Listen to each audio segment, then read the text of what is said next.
Welcome, everybody, to Crashout Comics, a true comic book podcast. This is a podcast where four really good friends get together to talk about the thing we are most passionate about, and that is comic books. This is a group of friends. We talk to each other about comics off and on screen, and we're very passionate guys, as you're about to see or as you have seen. So things might get a little bit heated. We might crash out a little bit, but just know it's all love. It's all in good faith. And today there's extra love because we've got, for the first time, a guest, and it's a very special guest. And this is somebody who makes comic book YouTube video essays. I'm a huge fan of their work. I have been a fan of their work for a decade since they first started putting out stuff. They have over 120,000 subscribers on YouTube. Very impactful. Like, if you like comic books, you've probably heard of them before. But before we introduce them, I'm Yuhu. I'm Chriselle. I'm David, the Omnibus God. And I'm Brendan, also known as DCNXP. And I, coming from a disembodied void in the middle of the universe, is Owen Likes Comics. Holy. Let's go. Straight from Owen. the Phantom Zone. There's a whole 30 minutes we did where we were trying to talk to Owen and some technical difficulties with him being across the pond. So we're just going to dive straight into it today. We wanted to ask you some questions about yourself, and then we're going to talk about the book that we all read, The Death of Captain Marvel, the graphic novel.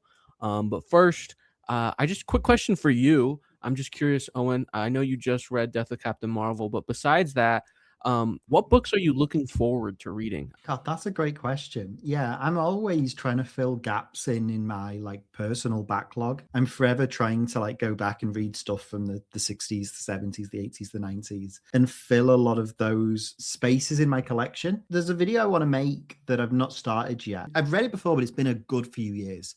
I really want to dive back into Mike Grell's Green Arrow for a video and look at that late 80s, post-crisis, really gritty Taxi Driver-esque run on Green Arrow that Grell does with Dennis Cohen, the Longbow Hunters era. So that's definitely one run at the top of my head that it's I'm really excited to dive back in and kind of fill that gap in at least my recent memory, but there could be hundreds. I feel like I definitely didn't come up with this, but I feel like there's a saying where it's the best thing about being a reader is not what you're reading, it's thinking about what you're going to read.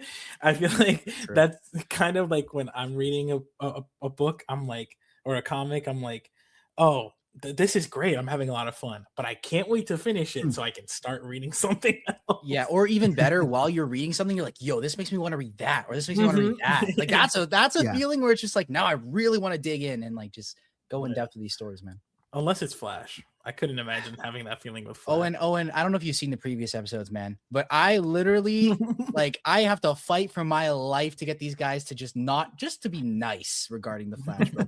At one point we'd agreed on this book here, the New 52 Flash, for our group book, and someone didn't like it very much and changed their mind and broke my heart. And we still haven't read a single Flash comic, if you can believe it.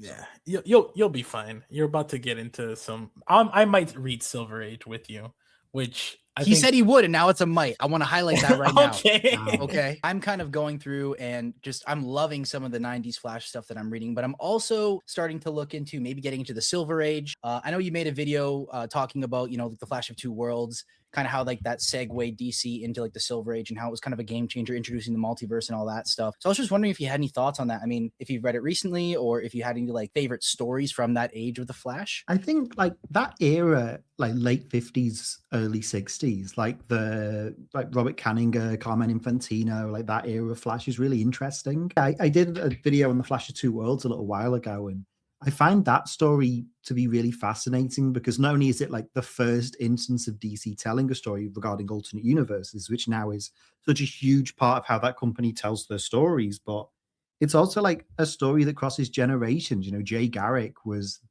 a kind of mainstay of Golden Age DC that had disappeared for a good kind of decade. And then they do this story where not only do they bring him back, but this is this kind of it's very symbolically passing the torch on to Barry, and obviously Jay and the JSA would become kind of mainstays throughout DC. But I find that story really fascinating for how it is kind of. I know a lot of people say showcase number 4 is the birth of the Silver Age with the introduction of Barry, but you could make an argument that story is the birth of the Silver Age because it's a real line in the sand moment of where one era officially takes over from the next. I've been thinking about that a lot recently with, obviously, at the time we're recording, Jerry Conway passed away in the last week or so. And I talk at an event a good couple of years ago looking at the death of Gwen Stacy and how that in two issues, if you count Amazing Spider-Man 122, Conway pretty much ends the Silver Age with the deaths of Gwen and Norman Osborn in back-to-back issues. And I think there's a piece, though, that you could look at the Flash of Two Worlds and the night Gwen Stacy died as these. Well, they're obviously very different stories. One is kind of like the birth of this kind of era of innocence with Silver Age comics, and the other is like the end of that era of innocence. That doesn't answer your question about good Silver Age Flash stories. I've just gone on a tangent and I'm aware. Yeah, I just like Silver Age Flash in general is just a lot of fun. It's wacky. It's pushing the boundaries of what superhero comics were at that time. It's just taking really experimental swings and really leaning into the science aspects of superheroes, which obviously is like a core tenet of the Silver Age with like the 50s and 60s. And especially like with what Ryan North is doing on the Flash now. You can see where there's a lot of inspiration from that more kind of Silver Age approach, even though like Ryan is kind of writing got a kind of Wally-centric run. It is kind of built off the back of that very sciencey, very kind of space agey approach to the Flash that was really pioneered throughout the late 50s and into the 60s. God, I hope that answers so the refreshing. question. Yeah, no, excellent answer. I loved all of that. All right. It's just so refreshing to have someone on the pod who not only understands ball but respects it. So I kind of wanted you to give yourself a little bit more of an introduction, Owen, and kind of tell us about yourself and tell the audience why Owen likes comics. Sure. So I'm Owen. I am I call myself a comic book historian and a comics journalist. I have been working in and around the comics industry for, the best part of a decade now. I've been reading comics pretty much for most of my life. I'm a kind of mid-90s kid, and I got in comics with the start of the Ultimate Universe in like 2000, 2001. Things like Bendis' Ultimate Spider-Man, Miller's Ultimate X-Men were like two of the first books that I was like picking up on a monthly basis. And then getting into, I was a real kind of big Bendis fan throughout the 2000s. So like New Avengers, Daredevil, they were like huge gateway books for me. And then kind of towards the middle of that decade, jumping over to DC, which is kind of like the era where like Morrison goes over to DC and does All-Star and Seven Soldiers and all that kind of, and Batman and those kind of stuff. So, and then pretty much I've been reading comics since then, and with a couple of really like brief and minor interruptions. It's been a big part of my life for as long as I can remember. And outside of comics, I have a master's degree in history, and I studied for a PhD. I was a university lecturer teaching history. So my brain is very wired to want to examine the history of topics and look at how we get to where we are now and what we can learn from looking back at these historical periods. And then one day when I was studying for my bachelor's, I had this realization that instead of talking about like quote unquote real history, I could be talking about the history of Spider-Man or the history of Green Lantern or those kind of things. And the thing I always attribute to Owen Likes Comics existing was in the first year of university, the university like campus library had Super Gods by Grant Morrison, which is kind of like one part autobiography and one part like Grant's history of comics. And I remember reading that when I was like 18, 19, and it just blew my mind that there is such a rich tapestry of history of comics and of the creators and the individuals and what was going on in the world and how that influenced these stories. And it kind of just like changed my perspective on the medium forever. And since then, I've wanted to make that kind of stuff available to people, where it's like, it's one thing to just enjoy the story, but it's another thing to want to know how a story was made, who made it, why were they making it. We'll talk about that when we talk about Death of Captain Marvel, because I think it's impossible to separate from its origin and its context. But that's the stuff that interests me about comics, about movies, about TV, is all the behind the scenes stuff. And the way I always talk about my videos is, and this might just be me aging myself as a millennial, is like when you would get DVDs of movies, you'd get all the bonus features, you'd get like the making of documentaries, and you get the director's commentaries. It's like, why don't we have that for comics? If you're reading like a really great Batman run, why can't you go and learn and watch a thing that tells you about how the story was created, who the writer was, who the artist was, what was going on with Batman at that time, what happened to Batman after this? So I like to think that like, instead of being a replacement, I never want my videos to be a replacement for reading comics, because reading comics is one of the best hobbies in the world. It can give you additional and supplemental information and kind of give you a lot more of the real world history behind these characters and these stories. I kind of wanted to ask a follow-up question on that. I think you talk about like getting into comics during the Ultimate Universe era of Marvel, which is like very explicitly made for like new readers, right? And then you talk about transitioning over to DC and reading Seven Soldiers, which, if I'm correct, that's like post Infinite Crisis. It's like the 52 era of DC. Yeah, it's like right? 2006, 2007-ish, I remember correctly. Yeah, and I feel like that era of DC is also very focused on like onboarding new people. And it's kind of funny how like those things happen back to back. You have like the Ultimate Universe, which is like getting new people on, and then you have like Infinite Crisis, which leads into 52, and then that whole like pre-Final Crisis DC era where things are starting to feel fresh again, and then that's getting people on, and then you got like New 52. Point being, it seems like, your history with comics, you kind of got on a really hot point where it was easier to navigate the comic book space. And you're talking about being someone who's a fan of like going back and diving into the history of comics. And I'm kind of curious, what would you tell the new readers who like want to get into comics and want to like check these stories out while having a historical appreciation for the books without getting too lost in the sauce? Because I think that is something that I've struggled with. I know all of these guys, they struggle with it too. We love comics.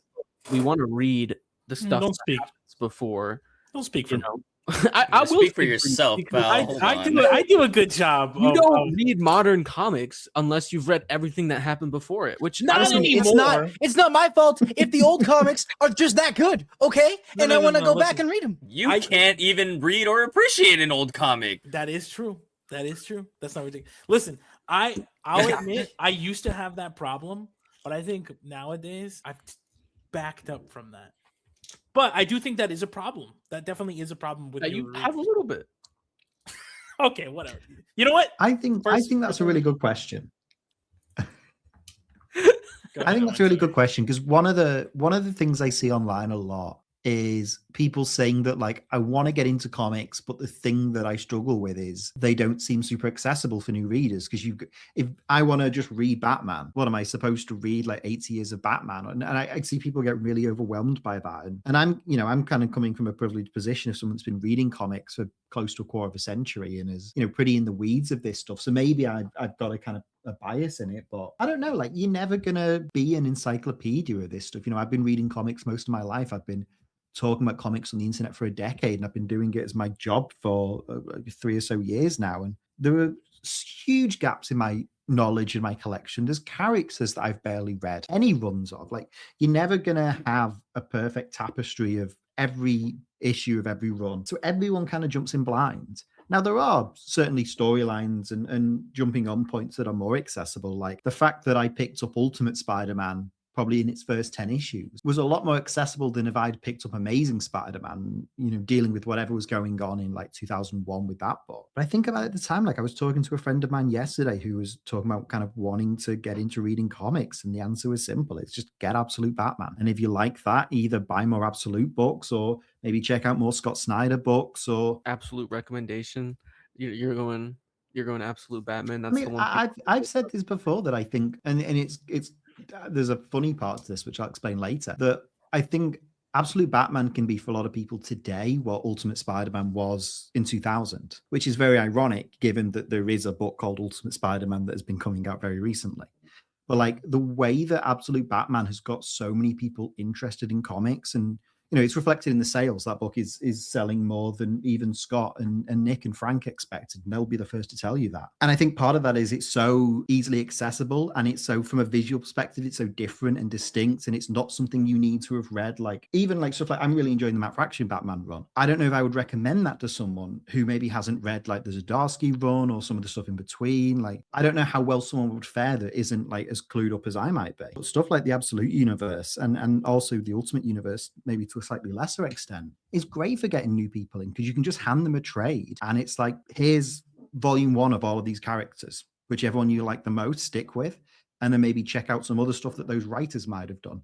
For me, like, following writers has always been the big thing. Like I don't read based on character. I follow writers and artists that I like. So when I was reading Ultimate Spider-Man and getting really into that, even at like a fairly young age, my brain wasn't like, okay, what other Spider-Man books should I read? It was, well, what this guy Bendis, I like him. I like this writing. What else has he done? Comics are always difficult to get into because it's a medium that's been going on for a century, and you're never going to feel like you know everything. Even myself, and I'm sure you guys can attest to this, that have been reading comics for a long time and have read a lot of comics, we've all got huge gaps in our collections and our knowledge. There's characters that we've barely read that we should really know more than we do about. I can think of loads of characters off the top of my head where it's like, I'm kind of ashamed of how little I've read of these writers or these characters or these like beloved runs. But I think you just got to dive in, and you kind of eventually just figure out what you like and what you don't like. That's some great advice. I think everyone here could take that advice when it comes to the Flash and just give it a try. Oh my gosh, dude. Shut up, Brendan.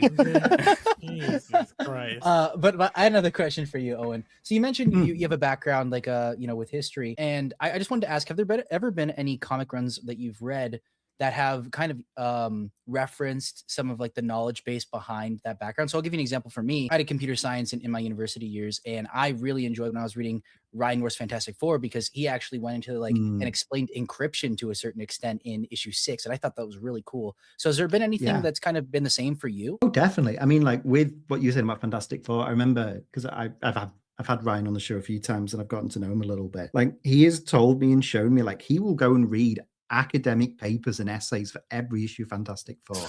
That guy is putting in some like serious research into that book, and it shows with like how he deals with such like heavy, complex scientific ideas in a way that makes them accessible. I always think of the issue where, and I can't remember the issue number, where Johnny Storm has to explain like OMG particles to the rest of the group. And it's like, that's a real thing. And the way that Johnny explains it is like a slightly dumbed down version, because obviously it's coming from Johnny, not from Reed or Sue, of the actual like theoretical science behind it. It was so clever. But yeah, so like my background was in history. I was studying for a PhD up until a few years ago, and that was relating to my academic research, which wasn't on comics, was centered around the role of newspaper in kind of shaping public sentiment towards like specific goings on, mostly looking at like Britain in the late 1800s. So like Jack the Ripper was a big thing I researched and a big thing I wrote about. You know, there's loads of comics that relate to Jack the Ripper. There's Gotham by Gaslight, there's Alan Moore's From Hell. And so like when I was working on that project, there was going to be a whole section on like the relationship between fact and fiction with that case and with like the urban myth of the Ripper, which was mostly just an excuse for me to write about From Hell because I just really wanted to reread it. But yeah, no, there's loads of stuff like that. And I'm always fascinated by like when I'm reading comics, associating and linking it to what might have been going on in the real world at the time. You know, whether that's stuff in like the 60s, you know, how the Fantastic Four is so born out of the Cold War and of the space race. You know, even like, you know, I know, David, you've talked about this before, like things like the Ultimates, which are so steeped in post 9/11 America and all the ideas going on during the kind of war on terror. It's impossible to separate that book from the real world that was happening alongside it. And, you know, that's obviously still a thing going on today. But I think that's, to me, that's something I've always been interested in about comics, is they not only do they tell you a lot about these characters, they tell you a lot about like the world and the people that are producing them. So that more than answers the question, bro. Yeah. I'm low-key having a nerdgasm right now, bro. Just hearing all that shit. I have all the issues for Ryan North's like Flash run. I haven't read them yet, but just knowing that he does that background work gets me so excited to get into it, man. You know, like, it's funny. I think Cy Spurrier is someone who does a great job at Simon Spurrier. Simon Spurrier's Flash run is very like theoretical, and there's a lot of like interesting quantum physics questions in there. Yeah. Owen, for context, he's rage baiting me right now. I did not enjoy that run personally. I don't know if you had a chance to read it. I'm not as much of a kind of Flash expert as you, so I will defer to you on that. It's not one of my like, it's not on my like Mount Rushmore Flash runs, but I see the benefits and I enjoy it. It's not a run I'm like itching to go back to. Do you have that's kind of crazy. Do you think you have a Mount Rushmore of Flash runs or Flash comics? You're putting me on the spot now, and that's you said it. I had to ask. I need the answer, bro. I need the answer. I had to ask. I'm like, because there's no way, right? There's no way that. There you go. Cy Spurrier, Mike Barron. So somebody ban him right now. Get him out of here. Look, I'll go with the really basic answers. Like we talked about it off mic earlier, like the Wade Waringo stuff from the mid to late 90s is a run I have a real soft spot for. They said like the John Robert Kanigher, John Broome, Carmine Infantino, Silver Age stuff I like a lot. I love Flash on a Team book. You know, I always go back to like Morrison and Porter JLA or Wade and Tom Payer on JLA and just having a blast with those. Look, I'll give him his due, which is not something I do often. Jeff Johns knows how to write a Flash story. Wow. Yes. Thank goodness. Another Jeff Johns hater? I feel like if I'd got into DC a year later, I would have been a huge Jeff Johns fan. But I got in like right at the tail end of when Kyle was the main Green Lantern and John was the main Green Lantern. My first introduction to Green Lantern as a concept was the Justice League cartoon. So like I grew up with an affinity for John, and then reading the like era where Kyle was like Ion was like my first introduction to reading Green Lantern comics. And then like within a year of getting into DC, Rebirth happens, and I'm just kind of like, who's this guy? Where's Kyle gone?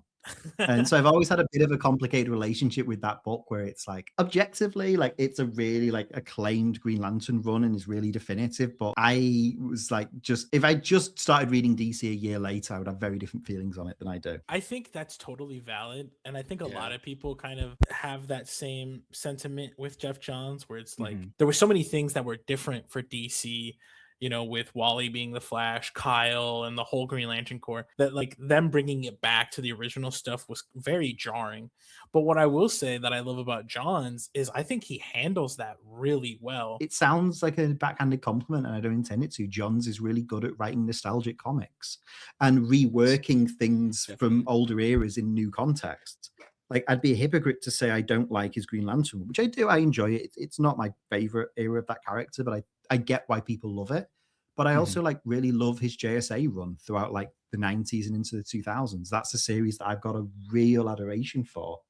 And it's essentially doing a very similar job to what he did on like GL Rebirth or Flash Rebirth.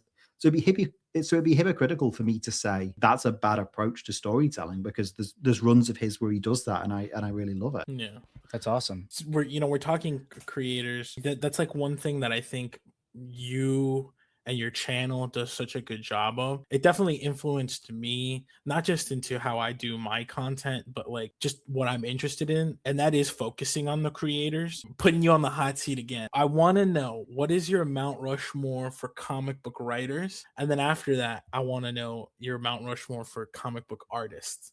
But let's start with writers. Okay. If you had Can I ask for clarification on this? Are you asking for what I think are the best, or like my personal favorite? Because I think they're two different lists. 100%. I feel like low key the Mount Rushmore like combos have kind of become the opposite of what Mount Rushmore is, because it's not like Mount Rushmore's like the four. I mean, we don't have to get into that, but Mount Rushmore kind of whack, right? But I want your I can give you like my four favorites. Yeah, give me your 4 favorite writers. Like, you're stuck in an island and you can only have these 4 writers' works, like a giant crate falls with you and it's full of their works. Who are those 4 writers? Okay, so I'm going to do this off the top of my head without any like thing. I'm not going to think too much about it. I'm just going to say names as they come. Anyone that knows me knows that my all-time favorite comic book writer is Grant Morrison. And in that situation, it helps really massively because Grant has a pretty huge catalog of comics. So like, I feel like I'd probably be set on a desert island with just all of Grant's work. I wouldn't need to touch like anyone else's books. There'd just be enough there to enjoy. You'd find me on there in a year and I'm just rereading Zenith and just having a blast. Look, I'm British. I've got to put Alan Moore up there. Oh, I've been reading. I've been working my way through Moore's like America's Best Comics era, like when he went to Image. So like Tom Strong, Top 10, League of Extraordinary Gentlemen, Supreme. I feel like just for nostalgic reasons, Bendis has got to be in the conversation. And like Bendis in the 2000s, Bendis between like 98 and like 06 is pretty unbeatable in terms of comics. Yeah. Like New Avengers, Ultimate Spider-Man, Alias, Daredevil, House of M. I feel like I'm talking myself into putting Bendis on the list, where I was going to frame it as either Bendis or Hickman. Like, Miller's got to be in the conversation as well. Like mid-80s Miller, I think, is probably the peak of like American comic book writing. Like Born Again, Year One, Man Without Fear, Dark Knight Returns, Elektra Lives Again, Elektra Assassin. Like, do you like Ronin and like 100 and Sin City? I like Sin City. Sin City, I need to reread. I read that very early into my comic book journey and didn't quite get it. Ronin, I think it's not one of my favorite Miller works, but it's really interesting because I think it's a real like turning point of how Miller evolves as a storyteller and an artist. Like it it is kind of the real line in the sand between like what Miller had been doing on Daredevil, like late 70s, early 80s. Ronin is the turning point where it becomes the Frank Miller that writes The Dark Knight Returns. Like it's kind of like the important midway step. I was thinking about this in lieu of the book we're talking about. Like, I don't think I would ever say that Jim Starlin is like one of my favorite comic book writers. But when you look at his body of work, it is kind of banger after banger, and it is an incredible comic after incredible comic. He's kind of like a bit of like a hidden genius of that era. Like his Batman run in the mid to late 80s is tremendous. Yeah, dude. Oh, And Batman like all the Cult stuff he is did so for good. Marvel Cosmic is incredible. Owen, I'm sorry to interrupt. We're on five authors right now. We gotta go. We gotta. Yeah, trim this is it gonna down. be the What are we- biggest. what are we This is gonna doing? be the biggest Mount Rushmore ever. This is- Like, how many? He just how said, many heads he just can said we we're put taking on? more. he said no more. This is our. What's your definitive list? You gotta. This is You like gotta less of believe. a Mount Rushmore and more of like a Cthulhu monster. With like, This is just the I'm gonna put, bullpen. I'm gonna Rose put building Dennis out a Camp on there Hokage as well rock. for being like. Oh my like, trade writer. Oh, now we're just getting a bullpen right now. We're building a new company with all these star writers. Like, But yeah, if I'm gonna let me whittle it down to 4. I'll go Morrison, I'll go Miller, I'll go Bendis, and I'll go Miller. Look, Wow, Miller's written that Miller's many good enough comics, that he took deserves 2 it. spots. You doing more? No, sorry. So more. So Bendis, Morrison, Miller, and more. And I'm so sorry if you're listening to this, I Jonathan. thought he was going Mark Millar, just randomly. Dude, Mark Mill, yeah, let's go. Old Man Logan. If I was stranded on a desert island, and a Creative Comics dropped and they were Miller World books, I don't know how I would react. Oh, but look, see, you had to say, look, you had get to say read Miller Kick-Ass. World. You said Miller World, but what if it was his Marvel work, right? Not as vet. You get some really pretty art. Yeah, It gave me a lot of time to practice swimming. I think I would get off the island. Let's talk artists. We'll do your artist quick before we segue into Death of Captain Marvel. What about artists? This is my thing. To me, I think the artist is the heart of the comic. I like to say, who was it? Was it Joshua Williamson, who said the writer is just a parasite? I think it was Gillen, right? Or was it Gillen? yeah, Kieran Gillen. Yeah, Kieran Yeah. Gillen said the writer, we are just a parasite, and I love that because I'm an artist guy all the way. So who's your favorite? This is going to be another like 10-headed Mount Rushmore. That's fine. Whatever. Let's get I'm to warning that. you in advance. We gotta hear it. Let's do the obvious one out the way. Kirby, number 1. Yes. Probably the most important comic book artist of all time. I'm now like overwhelmed by names because I'm like, I want to shout out Mark Bagley. I want to shout out David Mazzucchelli. I want to shout out Neil Adams. I want to shout out like Stuart Immerman, George Perez, Walt Simonson. I'm going to throw Daniel Warren Johnson on there just as like a current day. Wow. Yep. Like I will buy a book just because Daniel Warren Johnson is working on it. I'm going to pick one of these 2 because I think these 2 artists represent a similar like movement in comics art and similar style. And I'm just trying to work out which of the 2 I'm going to pick. The 2 are either John Cassaday or Brian Hitch. Ooh. As like pioneers of that kind of like widescreen cinematic comic movement of the late 90s and early noughties. I'm just trying to work out, what do I like more, Hitch on The Authority or Cassaday on like Astonishing X-Men? And I'm maybe going to give it to Cassaday. Really? Wow. Because Astonishing X-Men, like that is still how I picture the X-Men if I close my eyes. And then that leaves me with one option left. And I'm now suddenly remembered that I've not talked about Frank Quitely. Oh, yes. There you go. And a That's sleeper pick that I don't think gets enough love. I'm a huge fan of Chris Burnham's art. Chris Burnham. Wow. You just I'm gonna go quietly. Quietly. I'm locking in quietly at 4. That's a solid. If you ask me again in 5 minutes, I could give you a completely different answer because there's just so many to pick from. And that's how important.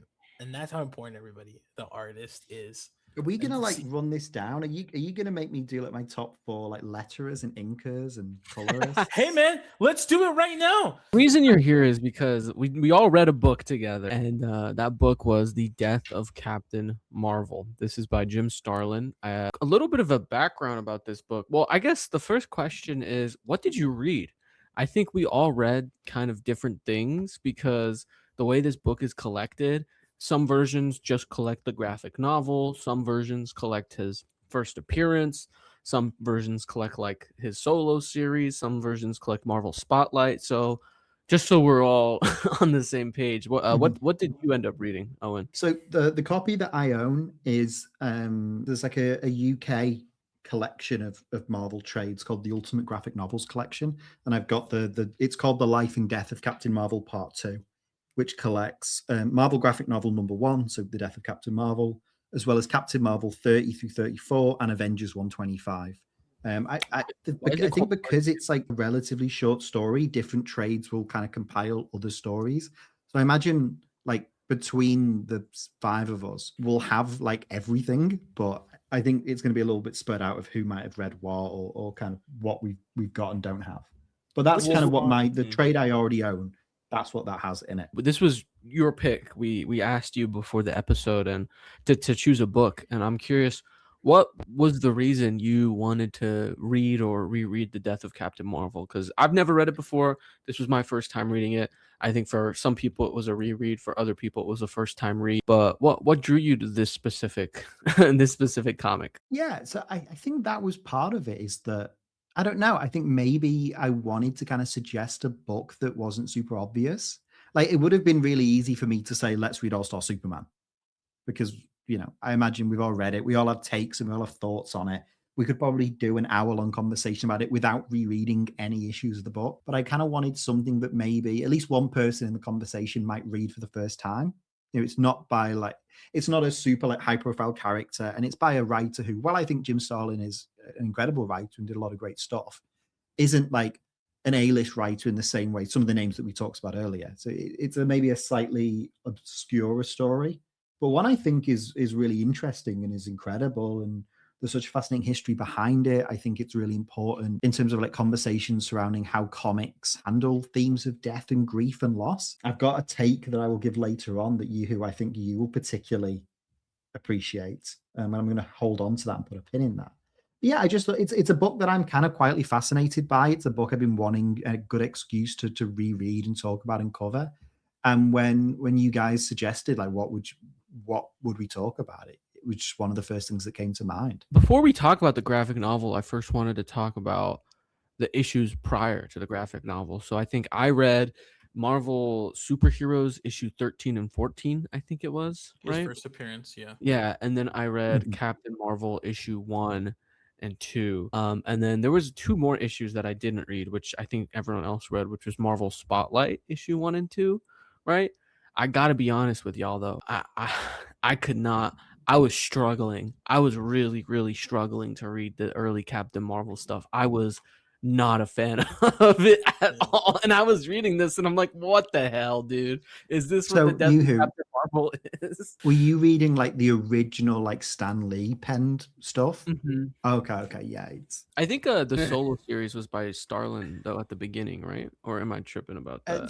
No. the solo book went through like a couple of different writers. Starlin certainly had like quite an important run on it, like a few years before he came back to do this. But Captain Marvel was kind of a character that was. There's been a long-standing belief, and I don't know how true this is, so don't quote me, that essentially like the book didn't sell a huge amount. It didn't really like find an audience in the same way a lot of other characters that like Lee and his collaborators did at that time. But they kind of kept the book afloat and kept publishing it because of trademark reasons. That it was a thing where like they'd gotten the rights to Captain Marvel, DC then acquired Shazam, and obviously like if that trademark lapsed, DC would have instantly acquired the name for their book. So I think Marvel had a vested interest on keeping Captain Marvel alive to keep hold of the trademark just as much as anything else.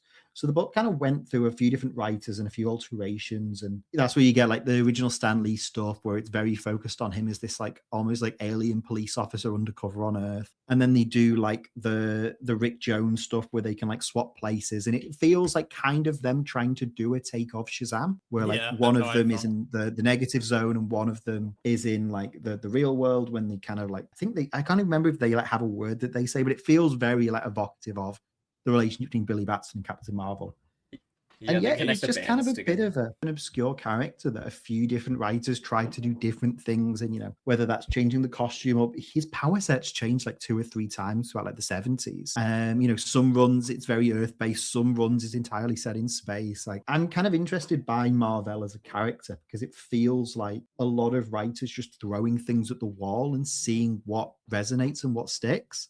And ironically, the thing that stuck was killing him. Yeah. The Captain Marvel character was introduced, and he's kind of like this Buck Rogers kind of character where he's from the Kree race. And like the whole point is that he's inspecting Earth. It's kind of like an Omni-Man situation for New Gen. He was inspecting Earth, and they were going to take it over, and so that's what he's supposed to do. And then he falls in love with Earth, and he's like, oh wait, maybe I should.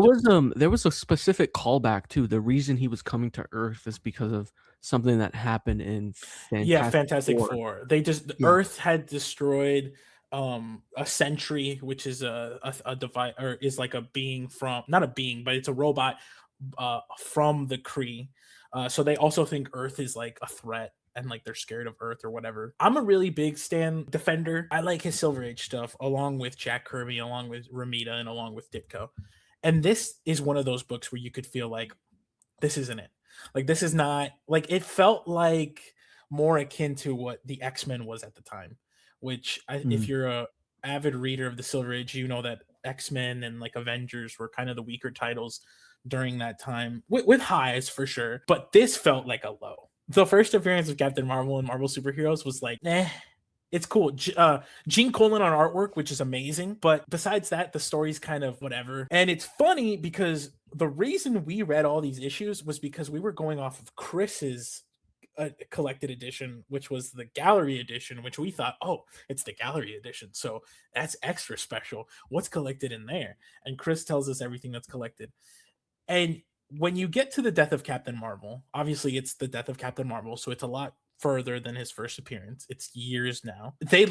Starlin does a wonderful job of giving you a rundown of everything that happens in the comics that are collected in the Treasury edition or the Gallery edition. I was so mad, dude. I was fuming. I was like, dude, are you kidding me?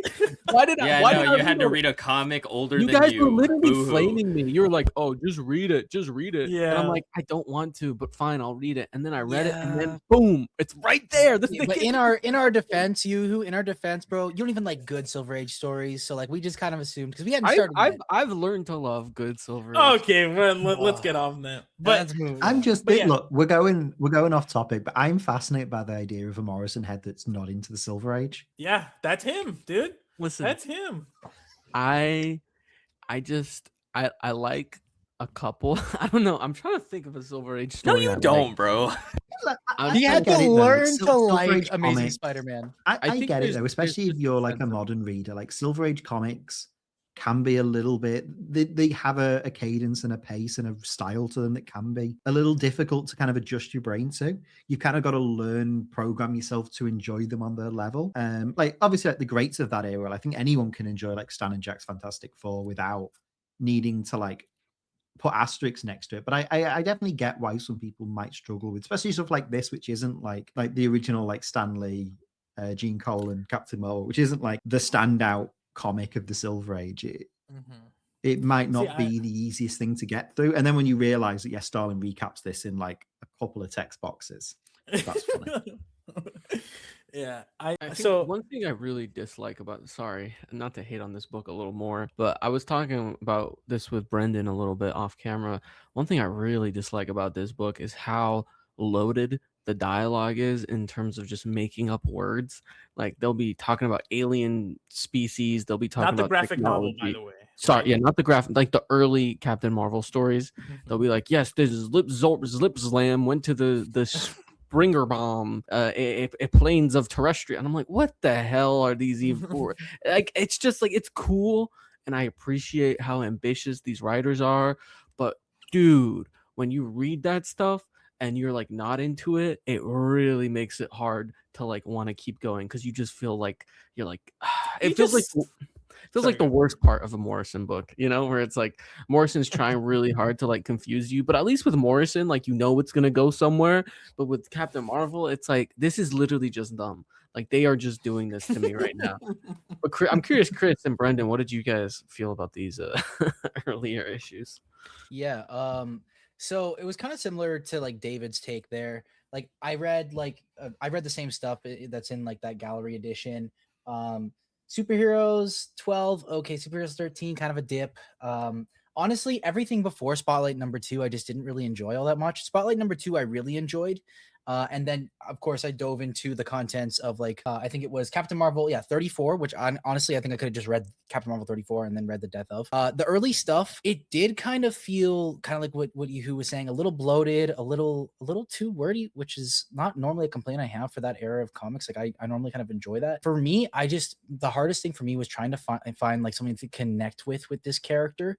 And I didn't really have that, which is insane because as soon as I read The Death of, I felt like I connected with that character instantly. It was like black and white for me. For me, I think that's the really fascinating part of Marvel as a character. So something I'm really intrigued by when I go back and read like the early stories of a character is how quickly it takes or how long it takes for a character to feel like themselves. Like how many issues of Superman does it take for Superman to feel like modern Superman? Just to use an example. And Captain Marvel, you could argue that it's not until like the death of Captain Marvel that he really is fully formed as a character. Or at least like if you go back and read like the Starlin run and like that precedes it, that's where it all starts to come together in like the early to mid 70s. But I don't think it's a coincidence. Like the quintessential definitive story for this character is the death of Captain Marvel. That is the one where he feels the most fully formed. It's a really interesting journey of seeing Marvel kind of figuring out in real time what they want this character to be. And ultimately the answer is they want him to be dead. Yeah, exactly. That's a good I think point. that's something they did really good with the graphic novel was they made all the stuff that the previous writers kind of threw at the wall make sense. They tried to make sense of the chaos, really. They're like, oh yeah, remember that canister? Well, that led to this, blah, blah, blah, blah.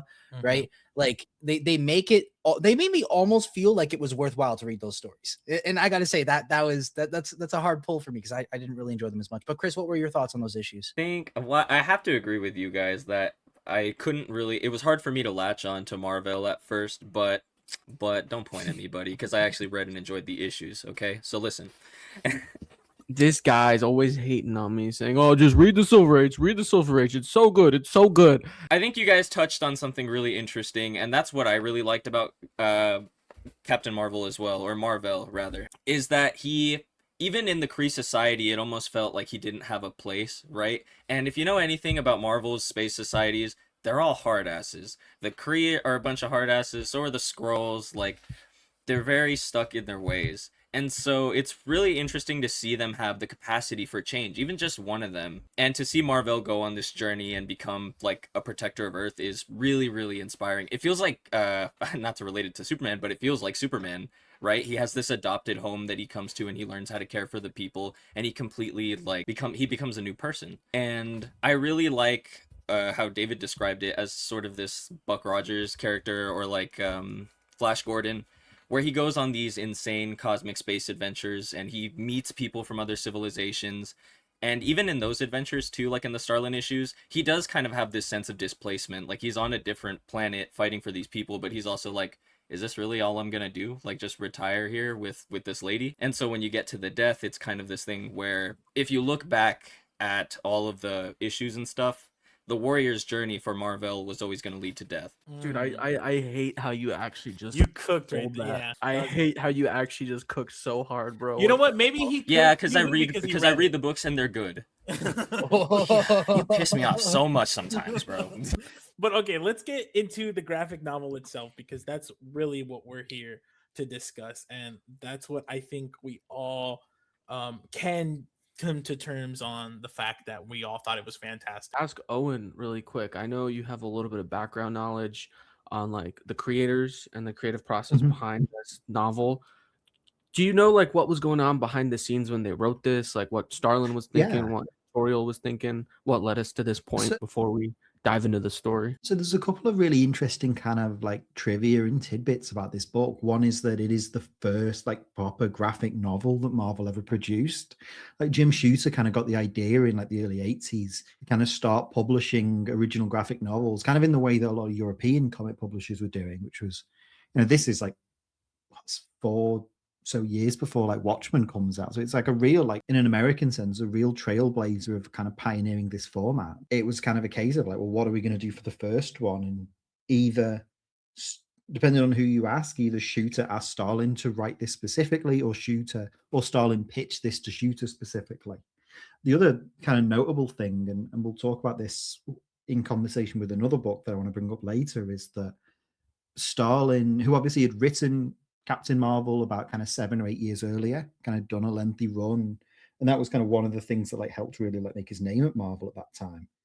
But he had just lost his own father to cancer not long before this book was commissioned. He's even talked about in interviews how like essentially this story was his attempts to like process and channel his own grief. And I'll reveal the thing now. One of my interesting reads of this book has always been how similar it is to All-Star Superman, both in like how it handles these themes of, you know, when you think of death in superhero comics, you think of like Superman fighting Doomsday, you think of Captain America getting assassinated. It's through this act of like violence or heroic sacrifice, or it's a big splash page. Whereas the death of Captain Marvel is quiet and it's somber and it's introspective and it's real in a way that these things often aren't. And I think that like the only other example in like mainstream comics I can think of that handles those themes in that way would be All-Star. And it's interesting to know that both of them came from the writers going through very similar lived experiences. And I'd love, because I know Grant has an interest in like this era of like Jim Starlin, Cosmic Marvel, like if you read like Grant and J.G. Jones's Marvel Boy, you can see a lot of what Starlin was doing in the 70s in that. But I've always wanted to ask Grant specifically, like the thoughts on this, on the death of Captain Marvel, and either like consciously or subconsciously that played into how they approach something like All-Star.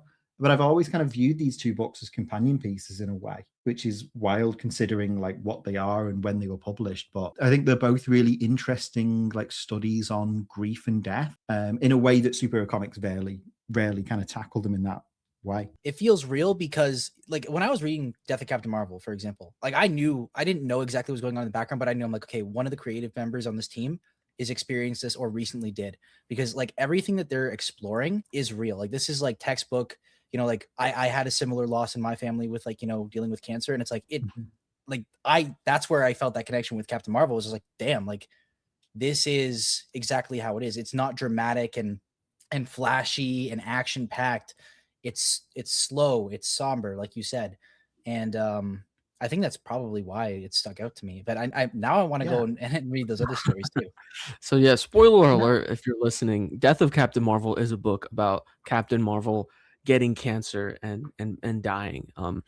They do a really interesting like kind of explanation in the first page where they give you a history of his character, and then you find out through like a subtle adventure that he went on in like issue 30 of Captain Marvel. He grabs like a canister, I think it was, and like the canister ends up giving him cancer.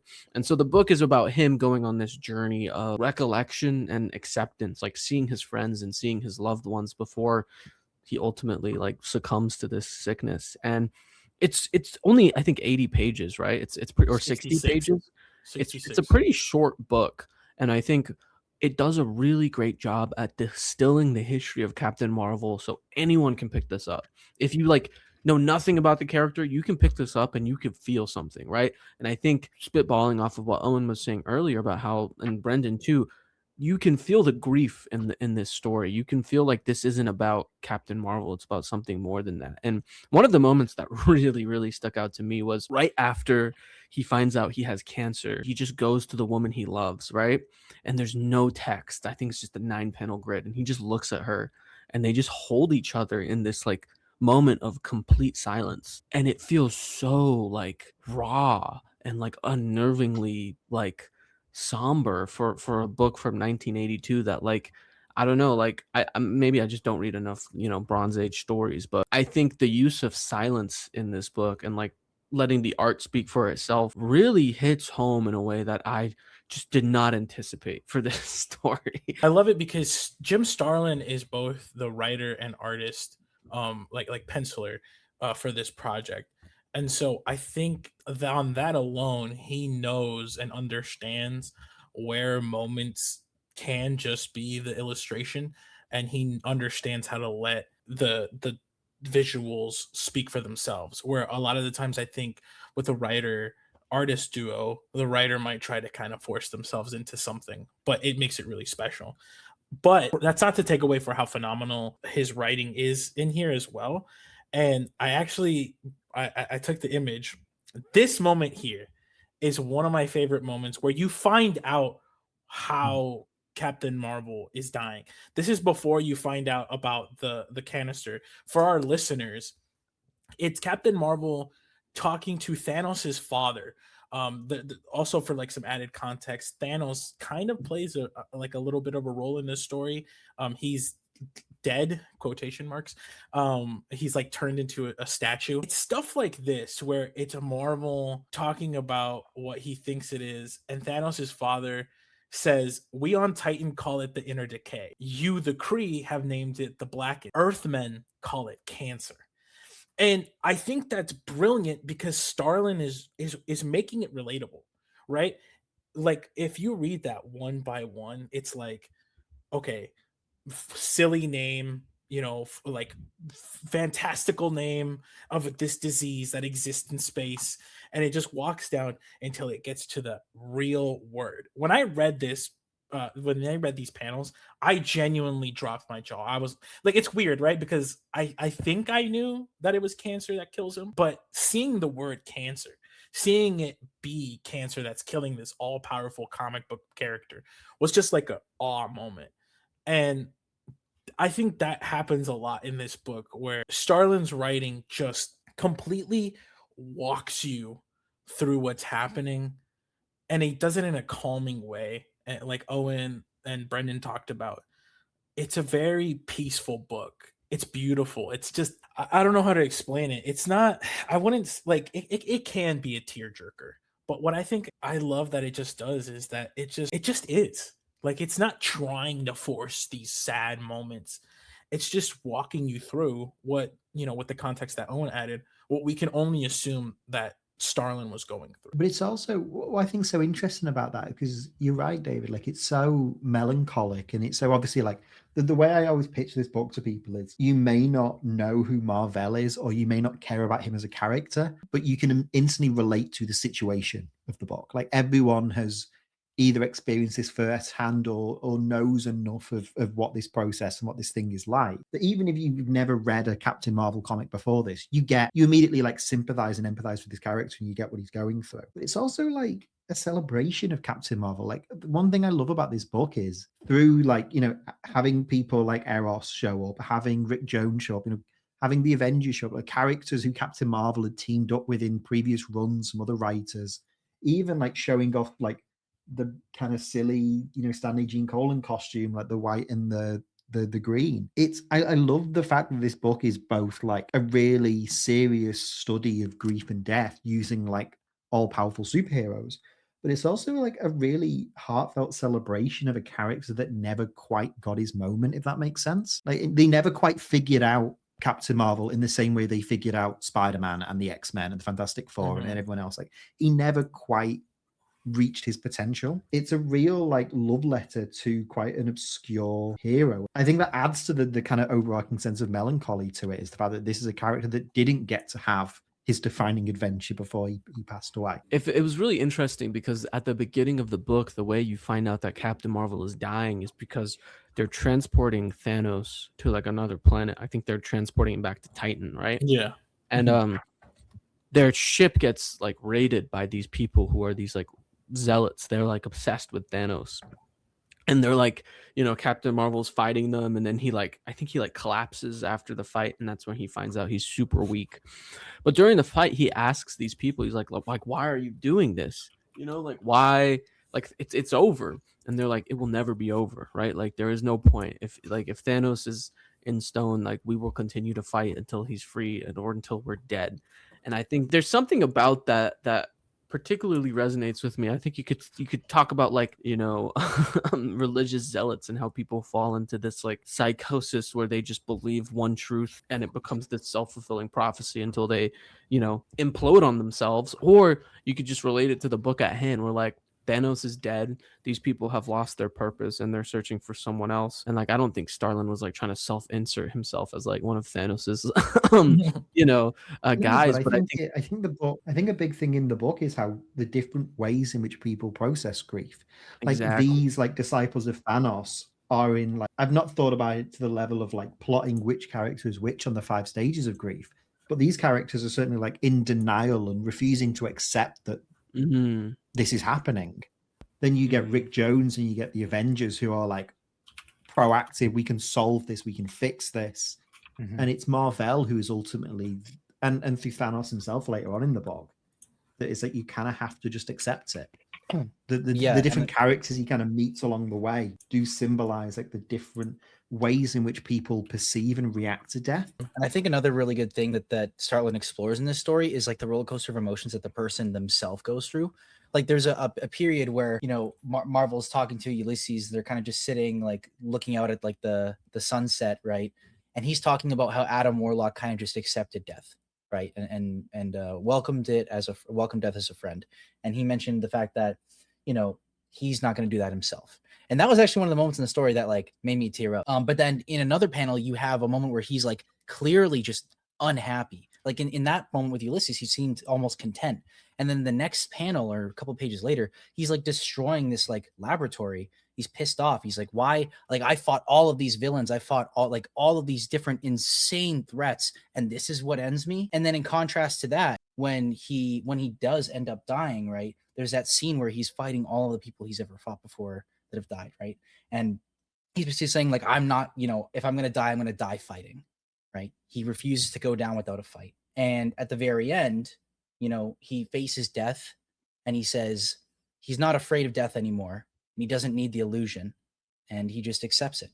It's like this roller coaster, right? That person has to kind of go through whether they want to or not, because it's, you never really can settle your emotions when you're in that kind of state, when you're going through that kind of scenario. Yeah. And it's also kind of like a commentary on how death is usually depicted in superhero comics. The idea of like, no, I have to die in battle. It's like, that's what's expected of me. And that's what's expected of these types of stories. You know, compare this to the death of Superman. Obviously one comes, you know, years later, but the issue in which Superman and Doomsday fight each other to death is like 30 pages, splash pages.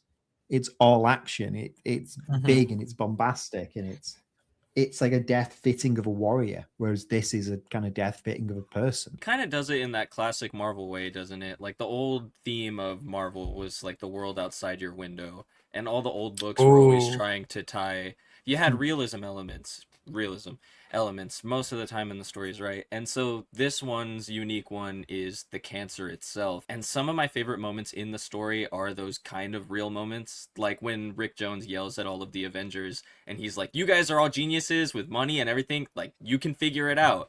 And Iron Man just tells him straight up, we're not cancer researchers. Like, and that feels like something real, you know. If someone was wealthy enough, they would probably go to a doctor and be like, make this man well again, but they can't just do it. That's Really not how it quick, works. I'm so sorry to interrupt. I wrote this down because it's so random. There's Yeah. a moment where they're all like Reed Richards and I think Beast are like researching a cure for Captain Marvel, but then Thor is also just sitting on this machine too. And I was thinking to myself, I'm like, what is Thor gonna do? They're gonna do well. They talk about it too. Is they say that they try everything. They try magic and they try like actual radiation therapy, but it's all canceled by the Oh, bands. I see. And That those makes are moments like where I talk about like I guess the realism that felt really poignant. It was like when they say like, okay, none of these treatments are working. What if we try all of them at once? And it's just the scientists working as hard as they can to see if they can help Marvel. As someone who's dealt with this kind of thing, I've definitely had that moment like towards the climax. It just says that everyone's waiting. They say that Marvel has fallen into a coma, and then it just says midnight. And it's that shot of everyone crowded around the bed, and it's almost like you can feel the silence, but you can also hear how loud it is. You know that they're all like breathing, you can hear the shuffling, and we're all just waiting to see if he's gonna wake up and if he's okay. And I don't know. There's just something about it that hits really, really poignant. But I also like those grandiose moments. Like the payoff with Thanos. It's almost this crazy, you don't even know what to expect. But it just, like, the panel show, it says, like, Thanos is walking through this hall, and suddenly the hall's not stone anymore, it's wood, and then he's there. And it's almost like Thanos has that denial that Marvel should have. Like, this, like, death shouldn't be something sad and somber, even though that's the core of this book, because there is something else that this book is, too. Like Owen said before, he never had that defining moment, So Thanos gives it to him here. And I really like that, where he tells him to rise, and Mar-Vell feels ready to fight the day. This is a complete like side, but the way that Stalin writes Thanos is just like, it's so Shakespearean. It's so like evocative of like how Jack Kirby wrote Darkseid. Everything is so grandiose and so lyrical. Like I could just read 100 issues of Stalin's Thanos. My favorite moment in this book, and I'm surprised no one's mentioned it yet, is like a page or two before the one we were just talking about, is when the Skrulls show up. You know, you got Reed and you got Beast and you've got Mentor and Eros. Like everyone across the universe is trying to cure it. And someone asks Mar-Vell, like, do the Kree not have anything for this? Surely if it's a sickness that they're familiar with, surely you can go home and the Supreme Intelligence can solve it. And Mar-Vell says, well, one, the Kree are only interested in war. They don't devote money and research and time to these things. But also he's kind of like, I'm exiled. Even at my lowest, no one from my home is going to come. And which fits to what you guys were saying earlier, where he is this kind of ultimate outsider that feels more connected on Earth than he does back on his home world.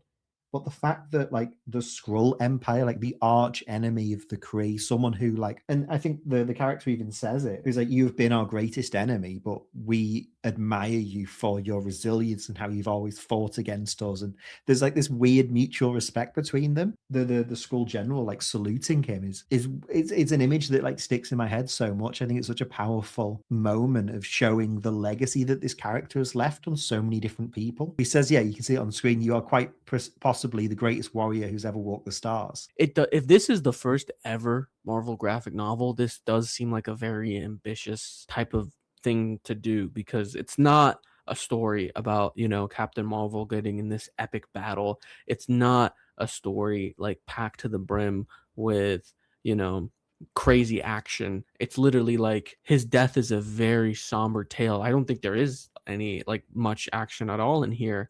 And so I wonder like how that resonated with fans or editorial or just like translates into sales. I don't know the cultural impact of this book is what I'm trying to get at. I mean, like you said, for like the launch book of this new format, it's such an unconventional story for a superhero comic. I think the legacy of this series is felt by the fact that graphic novels are now like the dominant way that comics are distributed and read. I don't think it's a massive reach to say maybe if this isn't as well received as it is, and I don't have the exact like data on sales or reviews at the time, but you know, DC really jump on the graphic novel trend with like Watchmen and Dark Knight, and then that obviously that becomes like the mainstream way that comics are reprinted going forward. One of the best things about this book, which is that Mar-Vell is still dead, right? Like I know it's fucked up to say, but that's probably why you don't hear it come up in conversation that much. Mar-Vell died like over 40 years ago now. To shed some light on that, like the reason I found out about it was because like 6 years ago I was reading Illuminati, the miniseries, and there's a part in the miniseries where Reed Richards is trying to appeal to Marvel Boy, and he shows him a memory he has of Mar-Vell, and he talks about him and how he died, and then in passing the last thing he says about him is like, he fought for us so hard and in the end we couldn't even get his name right. And something about that line really stuck with me, and I read this book right after, and it just kind of it changed like my perception of who he is and what he means to the Marvel universe. Like Captain Marvel is probably like in my top 5 Marvel heroes for this story alone. What? That's yeah, great. like there's okay. Let's Dude. You know what? That's not ridiculous to say. That's not ridiculous to say. That's That's not not ridiculous. Yeah. To say. so ridiculous to say. What are you talking So about? on that I see Chris's point in like, this issue makes you feel like Captain Marvel is like the beating heart of the Marvel universe, even if he wasn't, even if he was like an obscure character who didn't really sell and no one was really into. Jim Starlin makes you believe he is like the best superhero in the Marvel universe.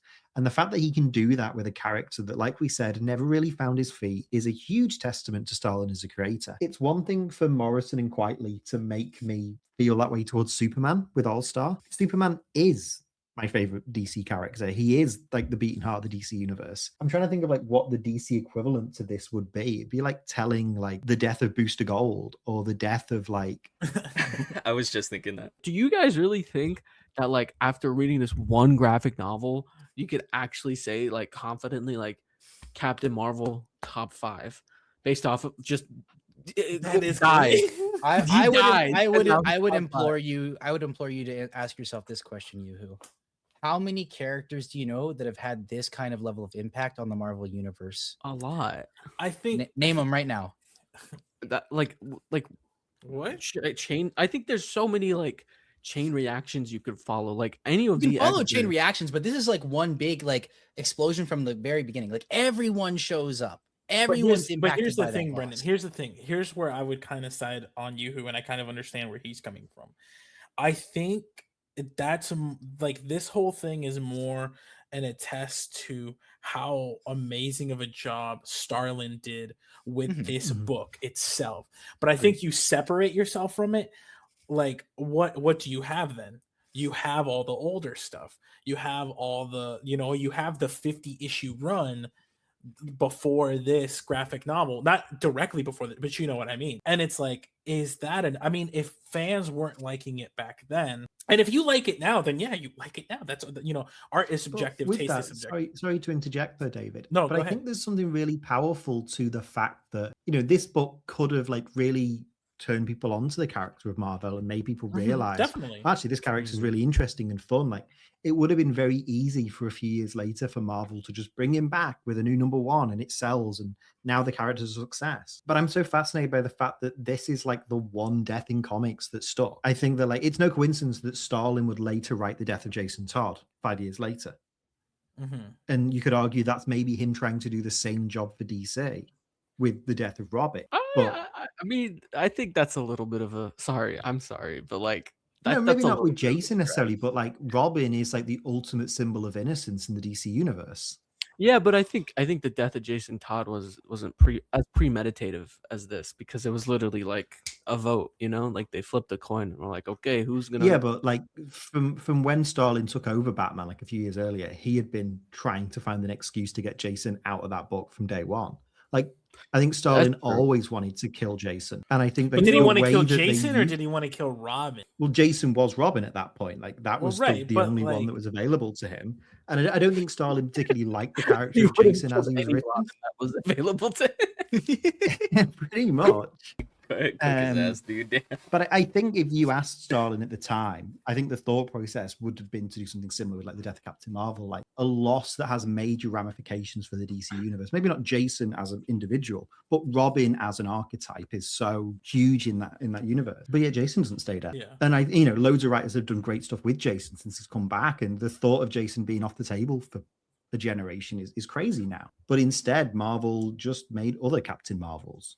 Monica Rambeau, Dennis Vell, Silavell, Rick Jones, Noah Varr, and Carol Danvers. Like it kind of gave Marvel a legacy that extends beyond. You could argue that almost like Marvel is kind of a Gwen Stacy-esque character, where it's like he gains a lot more significance and impact not being alive than he did in his like original stories.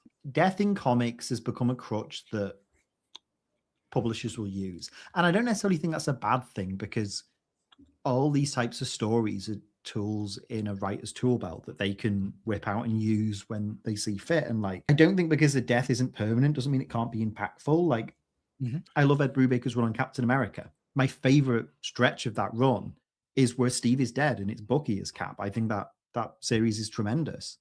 But I know Cap's coming back. I know Steve's going to come back in the book, but it's the journey that you take me on in that process and what you tell me about that character in his absence. It's like what we said about Morrison's Batman. Like, obviously, Bruce Wayne is going to come back at the end of this run. But what can you do in the meantime, in his absence?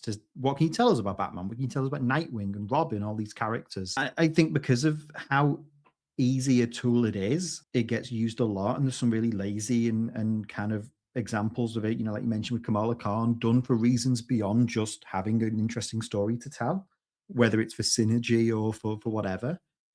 But I still think that there are writers using death in really powerful and impactful ways. They just killed Paul off, and I'm still grieving.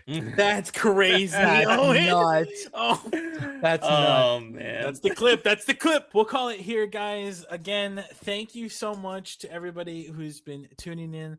Thank you, Owen, for joining us, being our first guest. I know we had some technical issues in the beginning, It's a bummer that we weren't able to see your beautiful mug, but for anybody watching, if you aren't already subscribed to the legendary Owen Likes Comics, please go check him out. He's definitely a pioneer for the comic book essay space, truly like mixing the comic book and journalist world into two and just adding depth to the comics that shouldn't just stop at the stories that we're reading. There's more to it. There's background and history. Yeah, not thank you so permanently. much for having me on. I've been really looking forward to this, and technical issues aside, this was an absolute blast. It was great to chat with you guys and to kind of bond over such an awesome book. If anyone's listening to this and this is your first time meeting me, hello, nice to meet you. YouTube.com/Owen Likes Comics. I will recommend a video that I made towards the end of last year covering another interesting Jim Starlin book, Batman the Cult. Some, including me in the title of the video, would call it the darkest Batman comic ever. So maybe check that out and see what you think. Owen, it was an absolute honor. Yeah, it's been a pleasure, Owen. All right, bye everybody. Cheers to the man called Marvel.